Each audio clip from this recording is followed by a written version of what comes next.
സഭയുടെ നെടുന്തൂണുകളാണ് വിശുദ്ധ പത്രോസ് പൗലോസ് ശ്ലീഹന്മാര്.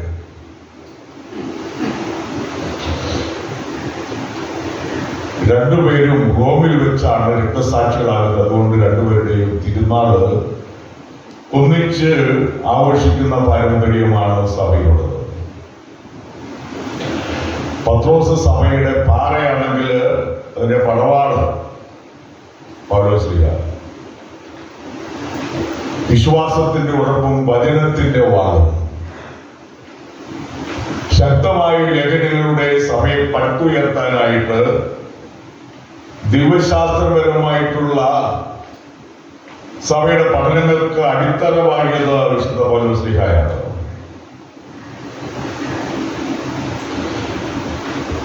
നോബൽ സമ്മാനം കിട്ടിയ ഒരു പോളിഷ് കവി, പോളിഷ് നോവലിസ്റ്റ്, അദ്ദേഹം ഒരു നോവൽ എഴുതി, കോവാദിസ്തോവിനെ. എന്നുവെച്ചാല് കർത്താവെ അങ്ങ് എങ്ങോട്ടാണ് പോകുന്നത് എന്നാണ് ആ വാക്കിനകത്ത്. അതാണ് നോവലിന്റെ പേര്. റോമില് ചക്രവർത്തിമാരുടെ കീഴില് ക്രൈസ്തവ പീഡനം അതിശക്തമായിട്ട് അരങ്ങേറിയപ്പോഴും നിരവധി ക്രൈസ്തവ വിശ്വാസികള് രക്തസാക്ഷികളായി കൊല്ലപ്പെട്ടപ്പോഴ്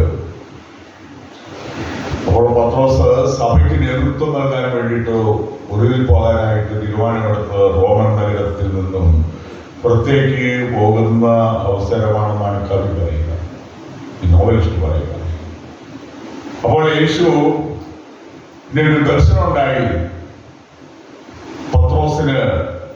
ഈ നോവലിൽ പറയുകയാണ്, കുരിശു വഹിച്ചുകൊണ്ട് പോകുന്ന യേശുവിന്റെ ദർശനം, റോമിലേക്ക് വരുന്ന യേശുവിന്റെ ദർശനമാണ്.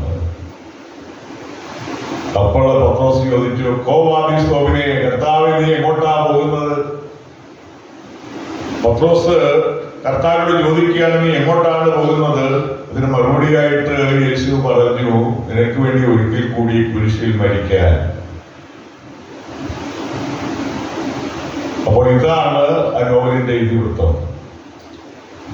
അപ്പോൾ ക്രൈസ്തവ പീഡനങ്ങള് പത്രോസും പൗലോസും ഒക്കെ രക്തസാക്ഷികളായിട്ട് റോമിൽ വെച്ച് മരിച്ചവരാണ്. പത്രോസിന്റെ രക്തസാക്ഷിയായിട്ട് കുരിശിൽ തറച്ചു കൊല്ലാനാണ്. ഇപ്പൊ തലകീഴായിട്ട് കുരിശിൽ തറയ്ക്കണമെന്ന് ആവശ്യപ്പെട്ടു. അങ്ങനെ എനിക്ക് ഗുരുവിനെ പോലെ നേരെ കുരിശിൽ തറയ്ക്കപ്പെട്ട് മരണം അടയാനായിട്ട് യോഗ്യതയില്ല, അതുകൊണ്ട് തലകീഴായിട്ട് തന്നെ കുരിശിൽ തറയ്ക്കണമെന്ന് പത്രോസ് ആവശ്യപ്പെട്ടു. അങ്ങനെ രക്തസാക്ഷിയായിട്ട് തലകീഴായിട്ട് കുരിശിൽ തറയ്ക്കപ്പെട്ടു മരിച്ചു എന്നാണ് സഭയുടെ പാരമ്പര്യത്തിൽ സൂചിപ്പിക്കുക, മനസ്സിലാക്കുക.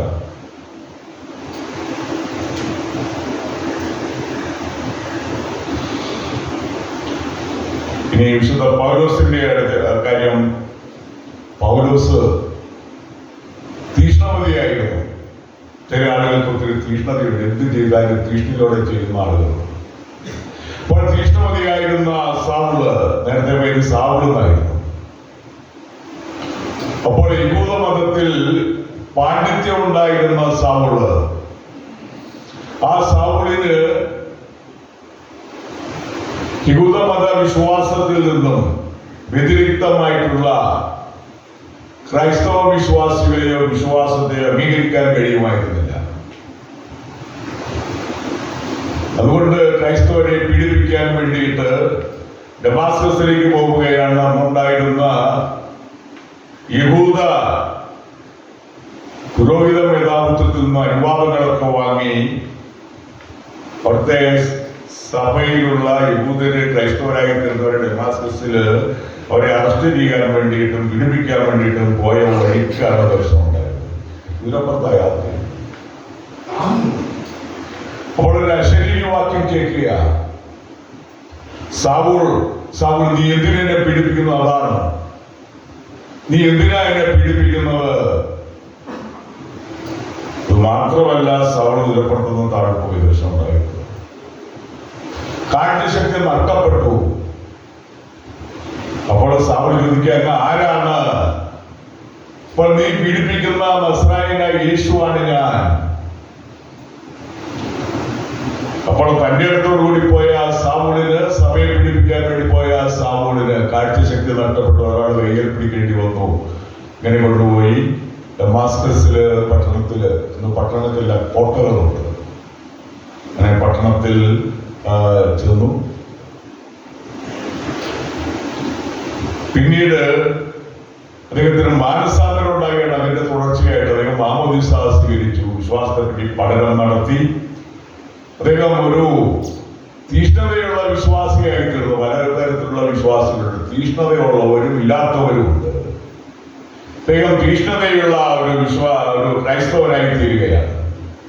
ആ തീഷ്ണതയുള്ളത് കൊണ്ട് അദ്ദേഹം പഠനം നടത്തി, വിശുദ്ധ ഗ്രന്ഥത്തെപ്പറ്റി, ക്രൈസ്തവ വിശ്വാസത്തെ പറ്റിയൊക്കെ പഠനം നടത്തി, ധ്യാനം നടത്തി. അദ്ദേഹം പിന്നീടാണ് അദ്ദേഹം പ്രേക്ഷിത പ്രവർത്തനത്തിന് പോകുന്നത്. ലോകം കണ്ടിട്ടുള്ള ഏറ്റവും വലിയ പ്രേക്ഷിതനാണ് വിശുദ്ധ പൗലോസ്. അദ്ദേഹത്തിന് പിന്നീട് പേരാണ് പൗലോസ്. അദ്ദേഹം സുദീർഘമായ 3 പര്യടനങ്ങൾ നടത്തി. അതുണ്ടായിരുന്ന പ്രധാനപ്പെട്ട കേന്ദ്രങ്ങളിലെല്ലാം അദ്ദേഹം യാത്ര ചെയ്ത് ആദ്യം യഹൂദരുടെ ഇടയിൽ വചനം പ്രഘോഷിച്ചു. അത് കഴിഞ്ഞിട്ട് വിദ്യാർത്ഥിയുടെ ഇടയിൽ. അദ്ദേഹം വിദ്യാർത്ഥിയുടെ ഇടയിൽ പ്രധാനമായിട്ടും പ്രവർത്തിച്ചത് കൊണ്ടാണ് വിദ്യാർത്ഥിയുടെ അപ്പസ്തോലൻ എന്ന് പൗലോസ് അറിയപ്പെടുന്നത്.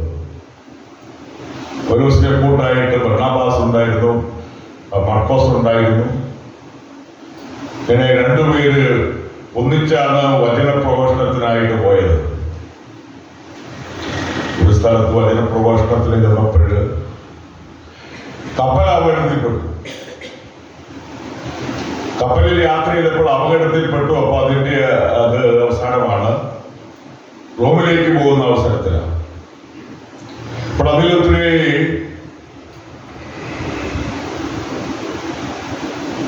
തെറ്റ് ചെയ്ത ഒരു കുറ്റവാളികളുണ്ടായിരുന്നു. ആ കുറ്റവാളികൾ റോമില് സീസറിന്റെ അടുത്ത് സീസറിന്റെ നികുതിക്ക് വേണ്ടി കൊണ്ടുപോയതാണ്. അപ്പോൾ കപ്പലാപകടത്തിലൂടെ ഒരു ദ്വീപിൽ ചെല്ലുകയാണ്.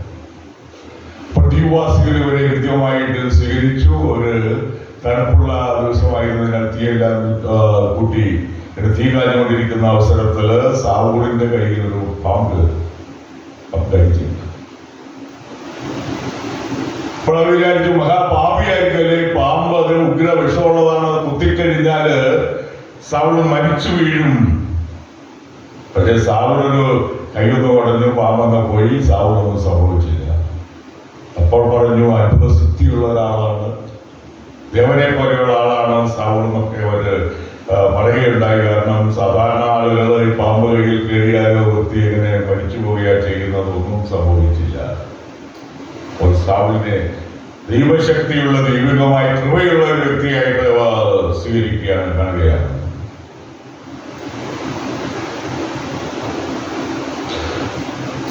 അപ്പോൾ സഭയെ പീഡിപ്പിച്ച വ്യക്തി, സഭയുടെ ഏറ്റവും പ്രഗത്ഭനായ, സഭയ്ക്ക് വേണ്ടി ജീവൻ സമർപ്പിച്ച, ത്യാഗം സഹിച്ച വലിയൊരു പ്രേക്ഷിതനായിട്ട് തീരുകയാണ്. അദ്ദേഹം തന്നെ ലേഖനത്തിലെടുത്തെടുത്ത് പറയുന്നുണ്ട്, കപ്പലപകടത്തിൽപ്പെട്ടത് ചാട്ടുവാറടിയേറ്റത് പല പ്രാവശ്യം, ഇത്ര പ്രാവശ്യം എനിക്ക് അടി കിട്ടി. ഈ അടികളും പ്രതികൂല സാഹചര്യങ്ങളും സഹനങ്ങളും ദാരിദ്ര്യവും കപ്പലപകടവും വെള്ളത്തിൽ കഴിഞ്ഞൊക്കെ അദ്ദേഹം എടുത്തു പറയുന്നുണ്ട്. അപ്പോൾ ഇതെല്ലാം യേശുവുള്ള സ്നേഹത്തെ പ്രതിയാണ് ഞാൻ സഹിച്ചത്. ബാക്കി എല്ലാ കാര്യങ്ങളും ഞാൻ ഉഷ്ടിഷ്ടമായിട്ട് കരുതുന്നു. എന്റെ പ്രവർത്തനങ്ങൾ യേശുവിനെ നേടേണ്ടതിനാണ്. അത്രമാത്രം വിശ്വാസ തീഷ്ണത സാവൂളിൽ ഉണ്ടായിരുന്നു. അതുകൊണ്ടാണ് ഈ അപകടങ്ങളെയും ആപത്തുകളെയും വകവയ്ക്കാതെ ഉണ്ടായിരുന്ന ലോകത്തിന്റെ വിവിധ ഭാഗങ്ങളിലേക്ക് 3 സുദീർഘമായ പര്യടനങ്ങൾ നടത്തി വചനം പ്രഘോഷിക്കാനായിട്ട് സാവൂളിന് കഴിയുന്നത്. അപ്പോൾ ഉള്ളിൽ തീഷ്ണത ഉണ്ടായിരുന്നത് കൊണ്ടാണ്. ഈ തീഷ്ണത നഷ്ടപ്പെടുമ്പോഴാണ് വിശ്വാസത്തിൽ കുറവ് വരുന്നത്, അപ്പോഴാണ് മന്ദത വരുന്നത്. അപ്പോൾ സാവൂളൊക്കെ, ഈ വിശുദ്ധ പൗലോസ് ആയിത്തീർന്ന സാവൂളൊക്കെ നമുക്കെല്ലാവർക്കും തീഷ്ണതയുടെ കാര്യത്തിൽ ഒരു മാതൃകയാണ്.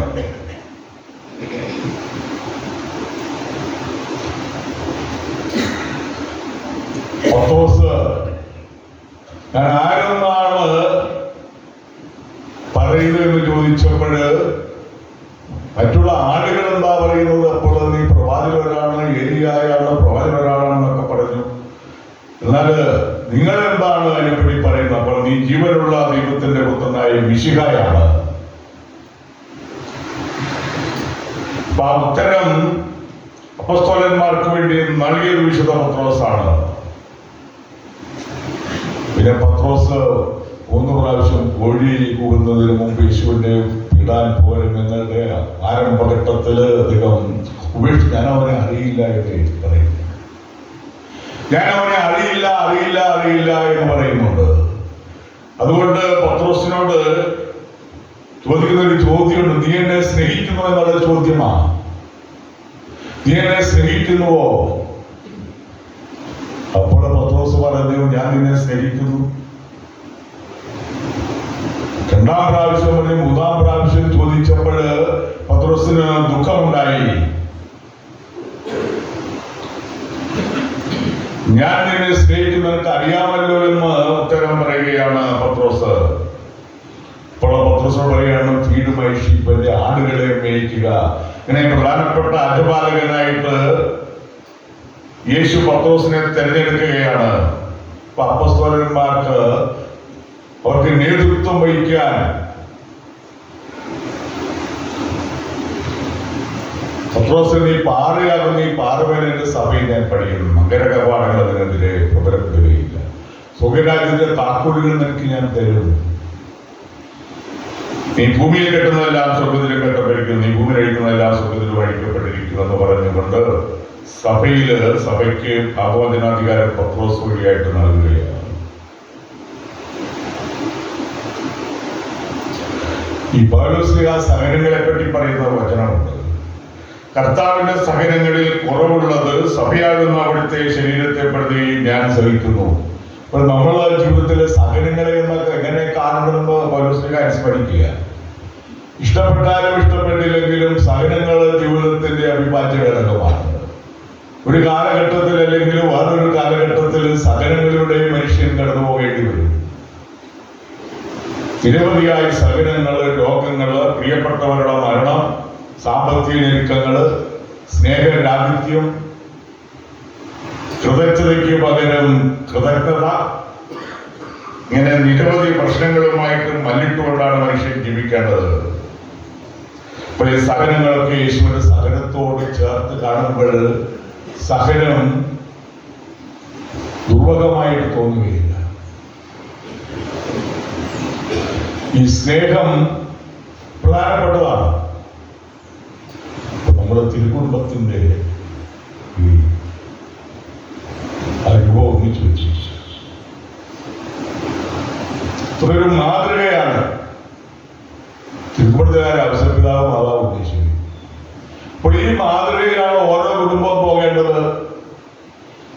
പുറത്തു വയ്ക്കാത്തത് ഒന്നിച്ചു നിന്ന കുടുംബമാണ്. അതുകൊണ്ടാണ് അല്ലെ മാതാവിനെ ഒരു സ്ഥലത്ത് വെച്ച് അവസരപിതാവിനെ മൂലിൽ കയറ്റി വെച്ചു. വെക്കാത്തതിന്റെ കാരണം ഒന്നിച്ച് നർസസിലെ തിരുക്കുടുംബത്തിൽ ജീവിച്ചവരാണ് ഇവര്. സ്നേഹത്തിലും കൂട്ടായ്മയിലും നന്മയിലും ജീവിച്ചവരാണ്. അത് എല്ലാ കുടുംബങ്ങളുടെയും മാതൃകയാണ്. ഇപ്പോൾ ഈ രൂപമൊക്കെ കാണുമ്പോൾ നിങ്ങളെന്ത് ചിന്തിക്കുന്നത് എന്റെ കുടുംബം ഇങ്ങനെയാണോ എന്നാണ്. സ്ത്രീകളും പുരുഷന്മാരും ചിന്തിക്കേണ്ടതാണ്. അപ്പോൾ ഇതിന്റെ പുറത്തു പോയി കഴിഞ്ഞാൽ, കുടുംബത്തിന്റെ പവിത്രതയ്ക്ക് പുറത്തേക്ക് പോയി കഴിഞ്ഞാൽ കുടുംബം ശരിയാകുകയില്ല. അപ്പോൾ ഓരോ ദിവസം പള്ളിയിൽ വരുമ്പോൾ എന്റെ കുടുംബത്തിൽ എന്തെങ്കിലും തകർച്ചകളുണ്ടോ, പോരായ്മകളുണ്ടോ, എന്റെ ജീവിതപങ്കാളിയെ മാനിക്കുന്നുണ്ടോ, സ്നേഹിക്കുന്നുണ്ടോ, എങ്ങനെയാ പോക്ക്, അത് വിലയിരുത്തുകയും ചിന്തിക്കുകയും ആവശ്യമായിട്ടുള്ള തിരുത്തലുകൾ നടത്തുകയും പ്രാർത്ഥിക്കുകയും ചെയ്യേണ്ടതാണ്. കുടുംബം ഒത്തിരി വെല്ലുവിളികൾ നേരിടുന്നുണ്ട്. കുടുംബങ്ങൾ തുടങ്ങുന്നതിന് മുമ്പേ വെല്ലുവിളികളാണ്.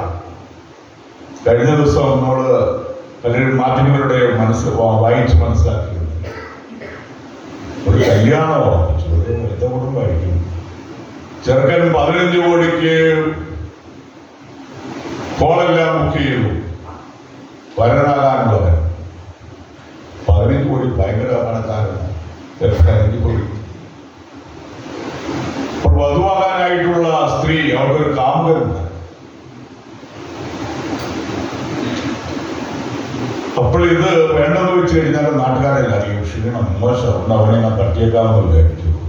കല്യാണം കഴിക്കാനുള്ള ചെറുക്കനെ കാമുകനെ കൂട്ടിയിട്ട് തട്ടിക്കളയാം. അപ്പോൾ അവനെ കൂട്ടി ഒരു വിജയ സ്ഥലത്തേക്ക്, ഒരു കുന്നുംപുറത്തേക്ക് പോയി. വലിയ കുന്ന. ഇത് രണ്ടുപേരും കൂടി കുന്നിക്കുപ്പുറത്ത് നിന്നും താഴേക്ക് ഇവളുടെ കല്യാണം കഴിക്കാനുള്ള ചെറുക്കനെ തള്ളിയിട്ടു. അവൻ വെറുതെ അടഞ്ഞപ്പോ പോലീസിന് പിടിയിലായി രണ്ടുപേരും. അതാണ് ഇവർക്ക് ഇഷ്ടമില്ലെങ്കിൽ അവരുടെ കാമകന്റെ കൂടെ ഒക്കെ പോയാൽ പോലെ വേറൊരുത്തനെ തട്ടേണ്ട കാര്യമുണ്ടോ? അപ്പോൾ ഈ സ്നേഹിക്കുന്നവരെ കല്യാണം കഴിക്കുക, വേറെ കല്യാണം ആലോചിച്ചിട്ട് അവനെ കൊല്ലുക എന്നുള്ളത് എത്ര ഹീനമായിട്ടുള്ള പ്രവൃത്തി. ഈ സ്നേഹരാഹിത്യം വരുമ്പോഴായി കുഴപ്പമൊക്കെ ഉണ്ടാകുന്നത്. ഇനിയും ചുരുക്കം ചില കേസുകളിൽ ഭർത്താക്കന്മാരെ കൊല്ലിച്ച രംഗങ്ങളുണ്ട്, ഭർത്താക്കന്മാരെ കൊന്ന രംഗങ്ങളുണ്ട്. അത് മൂന്നാമതൊരു റിലേഷൻ വരുമ്പോഴാണ്, തേർഡ് റിലേഷൻ. ഭാര്യയുടെയും ഭർത്താവിന്റെയും ജീവിതത്തിലേക്ക് ഒരു കാമുകയോ കടന്നു വരുമ്പോഴാണ് ഇങ്ങനെയുള്ള പ്രതിസന്ധികൾ കുടുംബത്തിൽ വരുന്നത്. അപ്പോൾ അതുകൊണ്ട് കുടുംബജീവിതം പവിത്രമാണ്. അത് എന്നും വിലയിരുത്തുകയും ചിന്തിക്കുക. അവസാനം വരെയും ഈ മനുഷ്യജീവിതത്തിലെ ഏറ്റവും വലിയ സ്നേഹബന്ധം എന്താണെന്ന് ചോദിച്ചാൽ അത് ദാമ്പത്യ ബന്ധമാണ്. അത് അവസാനം വരെ പിടിച്ചു നിൽക്കുന്ന നിങ്ങളെ പോലെയുള്ള ഒത്തിരി നല്ല മനുഷ്യർ, നിങ്ങൾ പള്ളിയിൽ വരുന്നത് നിങ്ങൾക്ക് നല്ല കുടുംബം ഉള്ളത് കൊണ്ടും സ്നേഹിക്കുന്നത് കൊണ്ടും പ്രാർത്ഥിക്കുന്നത് കൊണ്ടും അല്ലെ പള്ളിയിലേക്ക് വരിക. അതുകൊണ്ട് നിങ്ങൾ നല്ലവരാണ്. ആ നന്മ നിലനിർത്താനായിട്ട് ജീവിതകാലം മുഴുവനും ശ്രദ്ധിക്കേണ്ടവരാണ് നിങ്ങൾ.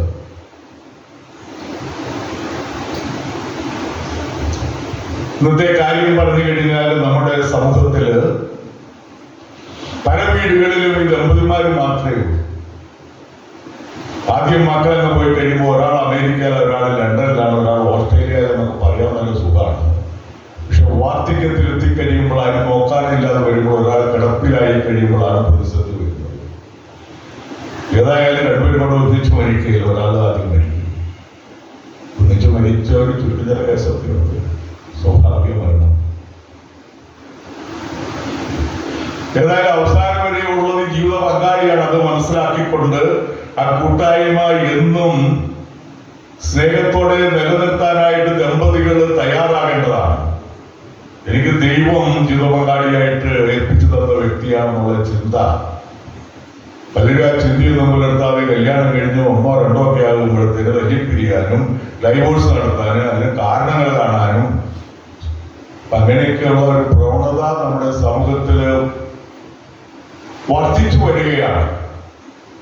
പ്രത്യേകിച്ച് പ്രായമായ കുടുംബങ്ങളിൽ അത്രയും തന്നെയില്ല, പുതിയ കുടുംബങ്ങളിലാണ് ഈ പ്രതിസന്ധി ഉയർത്തുന്നത്. അപ്പൊ അതുകൊണ്ട് സ്നേഹം, സ്നേഹത്തെ പറ്റി പറയുന്നുണ്ട്. യേശുവിനുള്ള സ്നേഹം, ആ സ്നേഹമാണ് കുടുംബജീവിതത്തിൽ വേണ്ടത്. ആ സ്നേഹമാണ് നന്മയായിട്ട് ജീവിക്കാനായിട്ട് വേണ്ടത്. ഇവിടെ നമ്മുടെ ജീവിതത്തെയും സ്നേഹത്തെയൊക്കെ കൂടെ വിലയിരുത്തിക്കൊണ്ട് കുറവുകളോ മാന്യമോ ഒന്നിനുണ്ട് തിരുത്തണം. അത് ദൈവസ്നേഹത്തിൽ നിറഞ്ഞ് ജീവിത പങ്കാളിയോടും മക്കളോടും ഒക്കെ സ്നേഹം ഉണ്ടായിരിക്കുക. ആ സ്നേഹ കൂട്ടായ്മയിൽ എന്നും നിലനിർത്താനായിട്ട്, പവിത്രമായി നിർത്താനായിട്ട് ശ്രമിക്കുക. പിതാവിന്റെയും പുത്രന്റെയും പരിശുദ്ധാത്മാവിന്റെയും.